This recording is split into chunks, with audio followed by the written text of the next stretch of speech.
Wisconsin Broadcasters Association Hall of Famer Bob Berry ruled Milwaukee's airwaves in the 60s and 70s. He spoke with countless musicians and celebrities over the years. Bob collected remarkable recordings of these encounters, which he's now sharing with the public. Here's Bob. Ladies and gentlemen, Garry Moore. If you were a game show fan in your youth, then you'll remember Garry Moore. He hosted I've Got a Secret and To Tell the Truth. He also had his own program, The Garry Moore Show. At that time, he introduced comedienne Carol Burnett. After the show ended, Burnett became a star on her own with The Carol Burnett Show. Moore started his career as a radio announcer on WBAL in Baltimore. His popularity on the game shows led to a cameo appearance in the film with Doris Day, named It Happened to Jane. Garry also made some radio monologues for Decca Records, including Hugh, the Blue Gnu, and a triple speed reading of Little Red Riding Hood. So today, I shall give a brief lesson on how to tell a complete fairy tale in half the normal time. Are we ready? Then here, just as fast as I can tell it, is the story of Little Red Riding Hood. Well, once upon a time, a little girl lived with a mother in a big, great big house on the other side of the woods. And the name of the little girl was Little Red Riding Hood. One day, her mother said to her, Red, she said, Red, your grandmother's lying in a little house on the other side of the woods with a broken arm. Last night, she was celebrating her 93rd birthday, and she slipped on a beer bottle and broke her arm. I'm surprised anybody even knows I'm here. Not that it was all that secret an operation, but this was a thing where a friend called on the phone. I said, sure. So I got in last night about 11 o'clock. There was a message, call Cup. I said, how did anybody know I was here, you know? A person like you, as popular as you, there's no way you can go into a city without, especially as large as Chicago.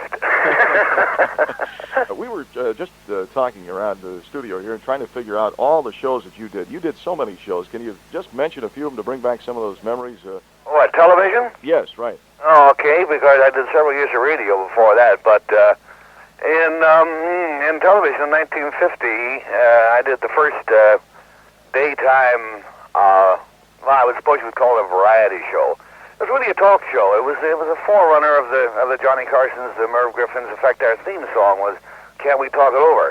And that ran for 8 years between 1950 and 1958. And in 1952, simultaneously, I started a game show called "I've Got a Secret," and that ran for 13 years.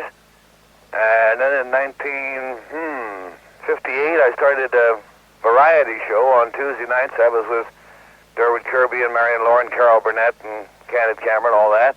And that ran for 6 years. Then I went away for a year and a half. Traveled around the world doing some pieces for CBS's Dimension show. And then I came back and tried another variety show and fell flat on my face with it. It was pretty terrible. That's happening to a lot of people nowadays. It's well, listen, you got to expect it. Yeah, right. You started out in radio, right? Oh, sure. What was your first job in radio? Where did you work? I was originally a writer for a radio station in Baltimore. And in those days, if you were a writer for a radio station, you wrote everything there was to write, whether it was commercials or annotations for an organ program or a mystery program or whatever. And I also, as part of my chores, wrote the jokes for a local variety show down there. And it was like a bad book. I mean, by that one day the MC got sick, and so the station manager said, you've been writing this stuff, why don't you get out there and read it? And that was the beginning of that. What do you think of the late night talk shows now? You get an opportunity to be on some of these talk shows once in a while, right? Yeah. Would you like to do a show like this? Never. No, I don't want to do anything on a regular basis anymore. I'm building a house in the Bahamas, and I have my sailboat, and I go to Maine in the summertime. You've got the right idea, because a lot of these stars will make a lot of money, and they'll just keep on working, and they'll work themselves to death, where they never get a chance to spend any of the money they make, No, well, I figure I work during the winter season when there really isn't much of any place I really want to go for a long, sustained period. I do about 3.5 days a week, I suppose, something like that, but usually at a leisurely pace.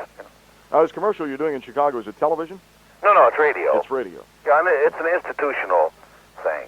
It's not a hard sell kind of thing. It's not a product sell. I see.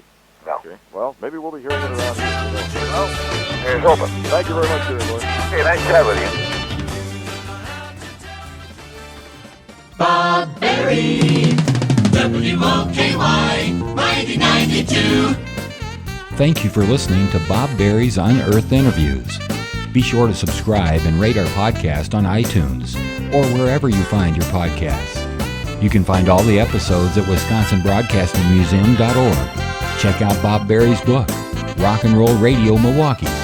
Book sale proceeds support Angels Kids Fund and Donate Like Wisconsin.